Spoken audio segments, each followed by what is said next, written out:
Welcome back everyone to my Let's Play of Royal Stone. This episode is going to be a little long. It's going to be heavy in cutscenes. There's going to be a battle. The battle isn't going to be too hard though. Like I said, the main thing that's going to fill up this episode is all the cutscenes. I thought for Granvas if I was younger. And it tells us to come back later. That's going to be important because we're going to have a big long cutscene coming up here where we're going to discuss the Royal Stones. Long live Lord Granvas. And then afterwards we're going to take a break. And during that break is when you're supposed to go see Mary again. So that lady hates the Empire. And we're going to learn from this guy here that this country was founded by refugees from the Empire. So people fleeing the Empire came here and spawned their own country. We thought you were the enemy. So let's head up here into the castle. It's a small castle, not too many people to talk to. But all the people that we do need to talk to are basically all upstairs, and they're all crowded onto one room, so you might get a lot of slowdown here with all the sprites. This is the first time I've seen the Ingots of Ripening. Yeah, character text stutters a little bit there. This is Sora's national treasure, the Goose of Swaying. So we got two royal stones there, ours is on the south. So this is Martalia's royal stone.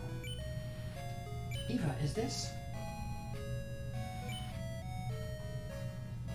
I apologize for my earlier actions. When I heard that you would attack Mortalia, I lost my cool. Can we really trust her, General? She tells the truth, I'm certain of it. It was the Empire that sacked Mortalia. They carried the Ingots of Ripening. I knew the King of Mortalia well. He wouldn't bend, not even under torture.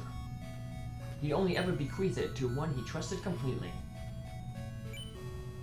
Then you think that Lady Luminet was lying? I didn't say that. She may just be mistaken. I was worried for her safety, though. So I sent some soldiers with her to flee to Carassa. Carassa? They were among my best. But I'm still worried. Lady Eva, would you follow her? Please, Lady Eva. The General must stay to defend the stone. Lady Eva, you must regroup with Luminet and together defend the Ingots of Ripening. I'll leave it to you. I hope Luminet is safe. This is where you have to leave and go back and talk with Mary to advance the plot. Everybody else basically says the same thing that they just said in the cutscene. So we're going to head to the church here, talk with Mary. I want you to have this. The gods see all, know all. Your work is righteous, and retain the vestment. You must never lose hope. The vestment, like I said, is really good armor for magicians and bishops. That's how powerful it is. Anybody can wear it, but as you can see, for most characters it's going to lower their defense, but it raises attack and luck by a crazy amount. So it kind of makes your character kind of a glass cannon. With high attack, high luck for critical hits. Like I said, lower defense. So we'll give it to our healer. And we're going to head back and talk with Eva again to advance the game. I hope Luminet is safe. Before you go, you should meet Lord Tor. And here is our new magician. What's this? This little slip of a thing is the woman you want me to meet. He is a beast man.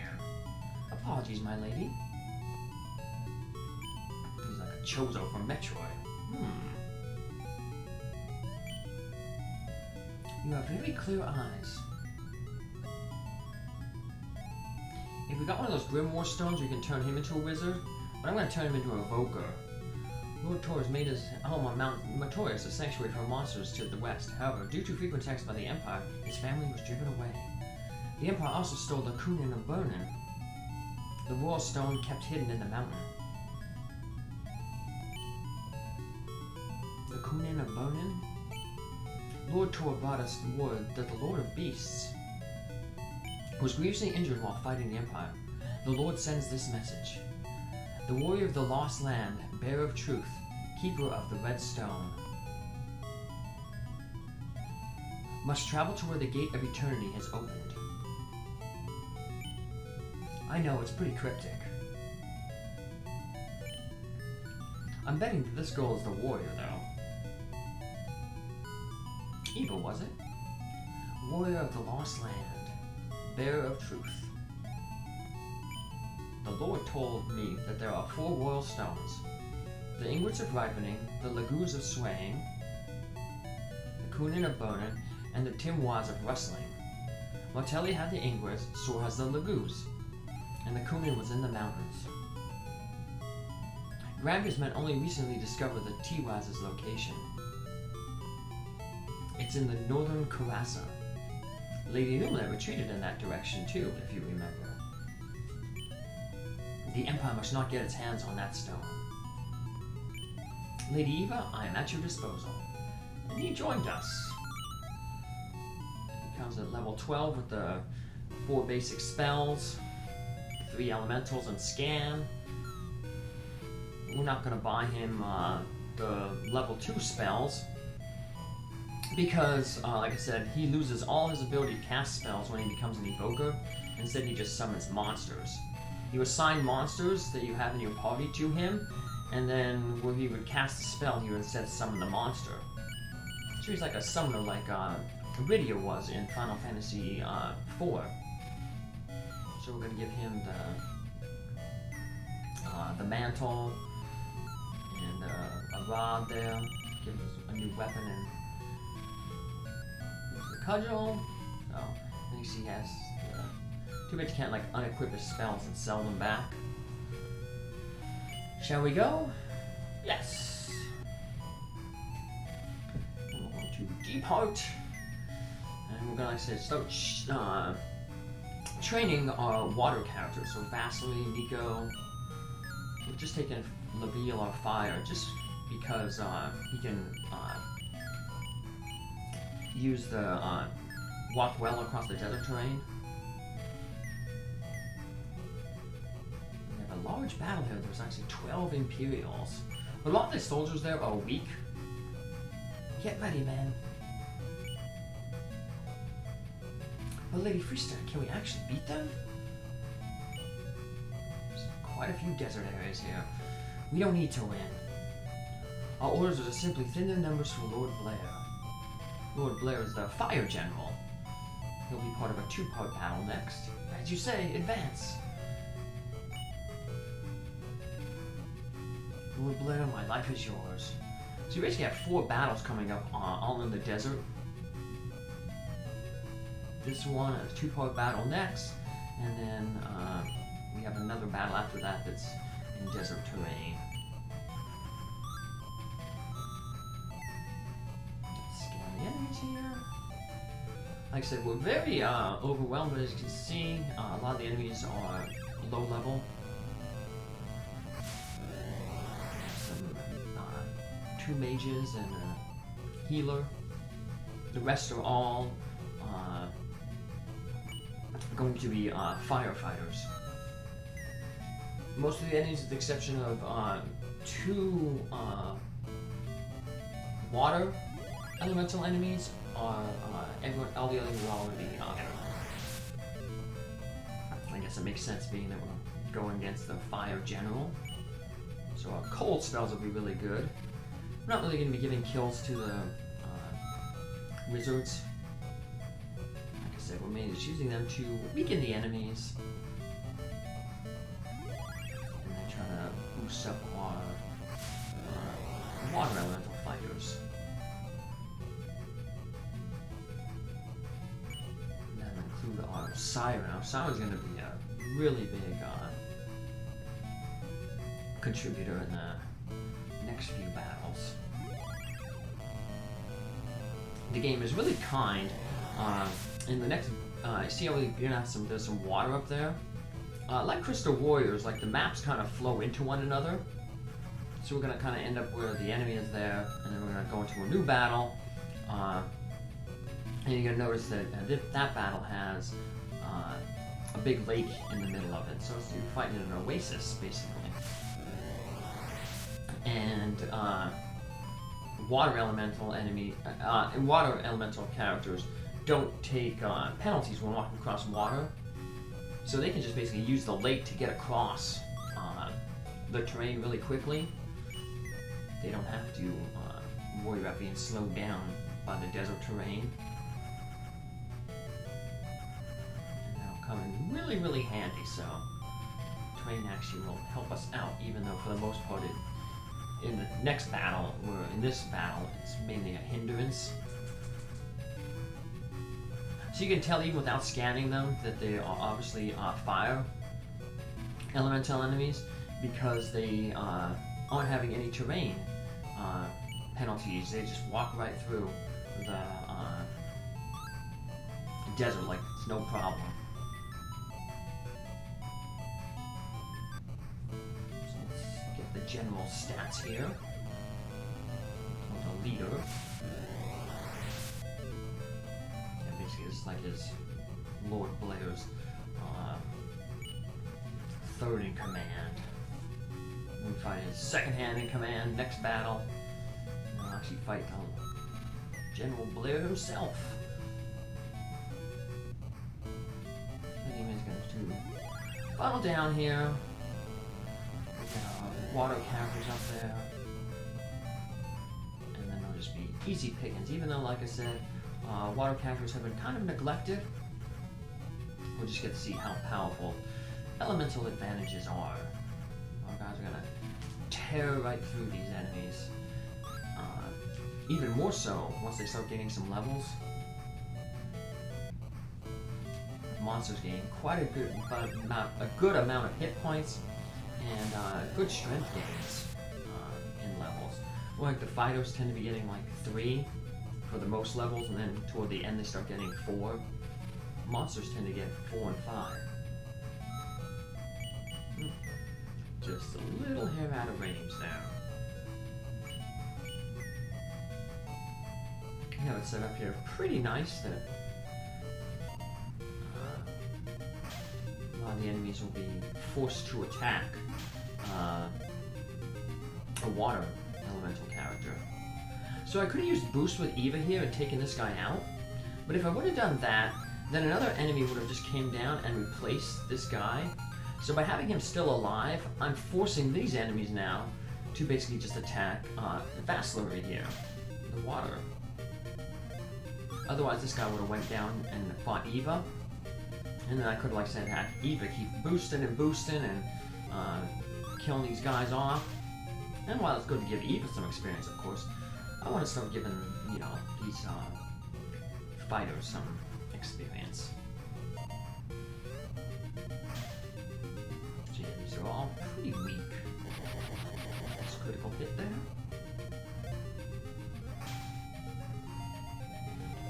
Let this guy live. So we'll channel as much experience as we can into our water characters. They're just cutting through these fire characters. Critical hit didn't even do any damage. Nice. This first wave, all low-level flunkies. Then we're going to get a little bit more stronger enemies in the back. May not be able to one-round them, but if we double-team them with Vassler, Nico, and the Siren, use any combination of those two, we'll be okay. We also have our 2 mages just back there in support. They can cast that cold spell.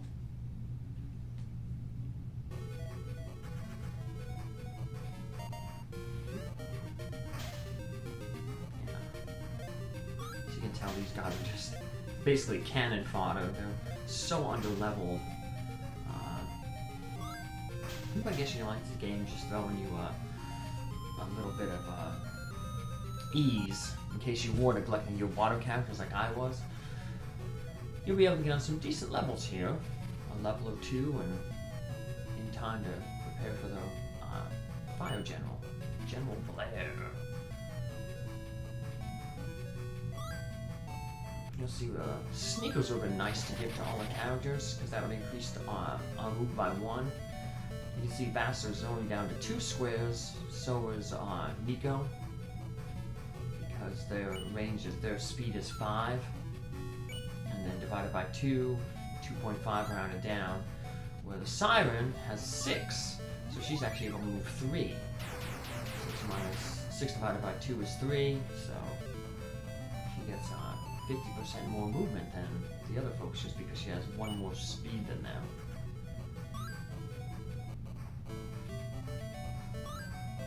Oh, we missed. So now I'll just be forced to use the skill, just to be safe. Skills, like I said, they take off 1/8 of your max hit points. Well, the current hit points that you have. Otherwise, if there's always an 1/8, you can potentially kill yourself. As I showed you with the enemies, it's always 1/8 of their current hit points. Fortunately, it'd be just 1/8 of your total hit points when you're fighting at full level.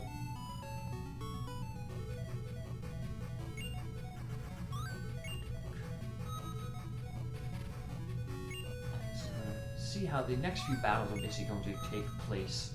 We're just going to rush the fighters who have the elemental advantage to the front, and then have our healers sit in the back and just heal from afar.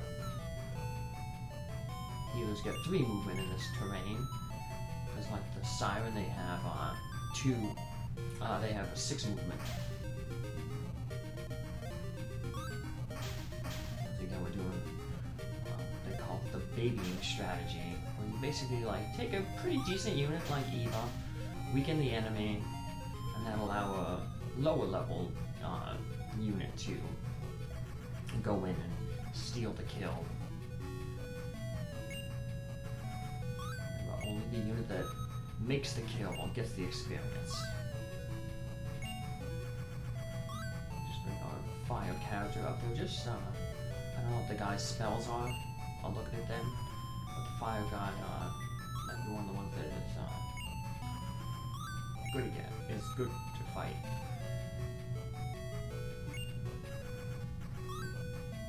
I'm not taking very much damage.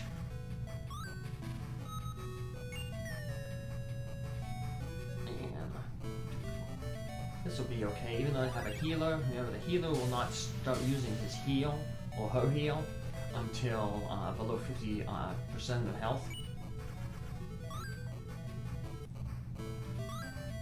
And Vaseline finishes off that fighter. We just gotta take care of their mage squad. There are 2 mages, their bishop, and then the leader. Flash, so we definitely don't want to go after this guy with a water character, but we can which is mainly what all fielded here. So the game must have known that you'd be probably shooting a lot of water characters their way, so they prepared their wizards with Flash. Let's see the other spell they have. So this guy has Fire and Flash, so a fire character will be against him. Fire will be against the wind character, and this wizard here has Flash and Cold, so that would be the one that you would send your wind against.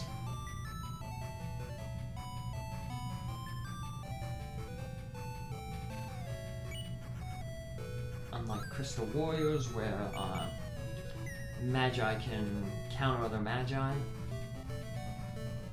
these ones, it's a free hit. Brought it, that's a good hit. Brought it down to below 50%.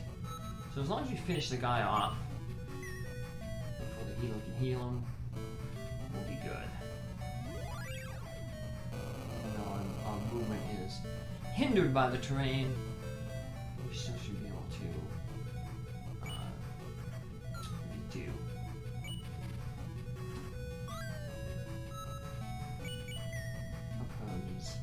Healing. the wizards really don't like her.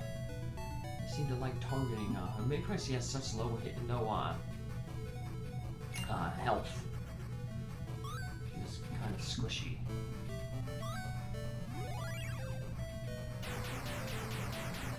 That one is done. So you didn't want to attack it with a water character, but they only had one, basically one hit away. And remember, whoever initiates the combat always goes first. So, and I don't like to give kills to Eva right now, but I don't want this guy getting healed up. Potentially bolting one of my water characters. Move our fire character back. He was mainly here just to be like a decoy to draw enemies out, pull them closer to us. We're getting close enough that the boss should now start coming down to engage us. As always though, we don't want to kill the boss before we defeat all the other enemies. Annoying bishops. I always cast the sleep spell, so unless you go first or hit him from afar with a magician, a wizard, yeah, you're not gonna hurt them. Here comes the boss. We will boost. Boost is going to be very, very powerful. Actually, one of the fortune tellers in a future town will basically give us that very same advice. Basically, like, you need the boost to basically take out some of these higher level enemies. Boost, like I said a long time ago, triples your damage. So we're going to weaken the healer. Good thing I said healers can't heal themselves. Mages, though, will be able to learn to heal themselves. Just like in Crystal Warriors, they will get a spell called Drain, which takes off 1/4 of the enemy's max health and gives it back to them, to the caster. It's like, for instance, this guy, we do like 38 damage to him, because he has 142 health. So divide that by, oh no, it's 152. So,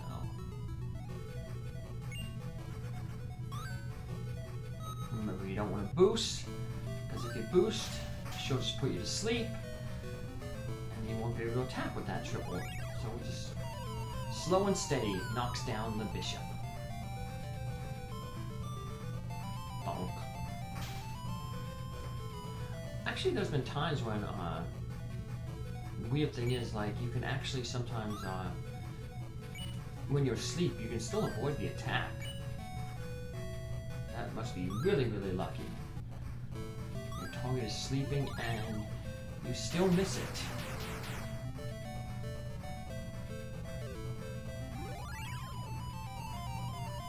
And there's our monster all asleep. Funk. Okay, let's heal up here real quick. Always just have our healers go last to heal everybody up. And as long as we use good strategy and avoid critical hits, not that we can really choose when to avoid critical hits, but for the most part, battles won't be too difficult. Except toward the end. The final 2 levels of the game start throwing some tricky things at you.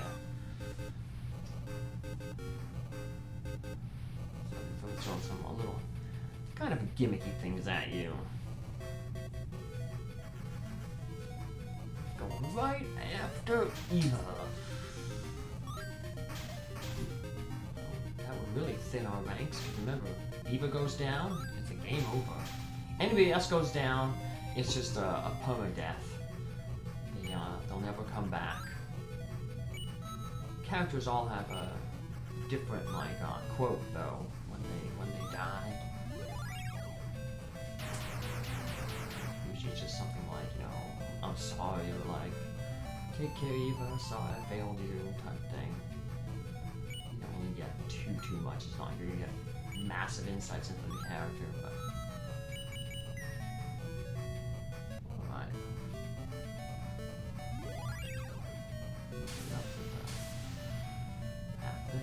Half remaining health. Nico may be able to take her out. Let's see.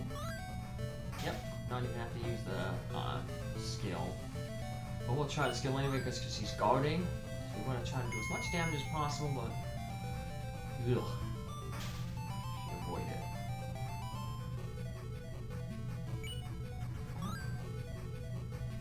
You're gonna attack one of our water characters. I assumed it would be Nico. Nico being the squishiest. Remember the priority is always Eva, and then they start going for like squishy characters they can do the most damage to. Long live Lord Blair. Are you alright, Eva? Yes, thank you. I wonder why all of a sudden she's asking that now, you know. The Empire seems to be getting desperate. I hope this sword is safe. Speaking of sword, we're gonna go back there. What are you doing? Hurry up and finish them off. It's no good. Our force has been crippled and we can't break their formation. We'll never reach that stone at this rate.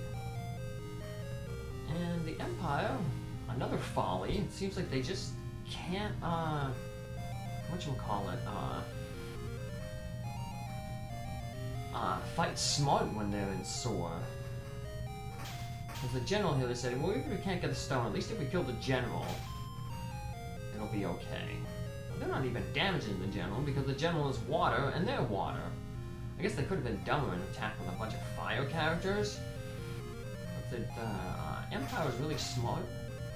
They would have sent their wind characters. Yes, we did defeat their Wind General Swift, but the Empire has other wind characters in their ranks.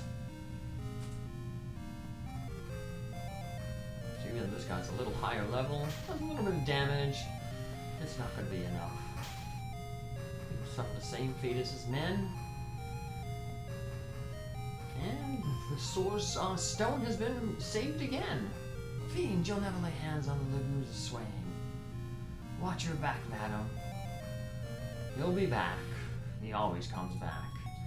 And I hope you'll be back for my next episode. Take care, have a good one. Thanks for following along. Bye.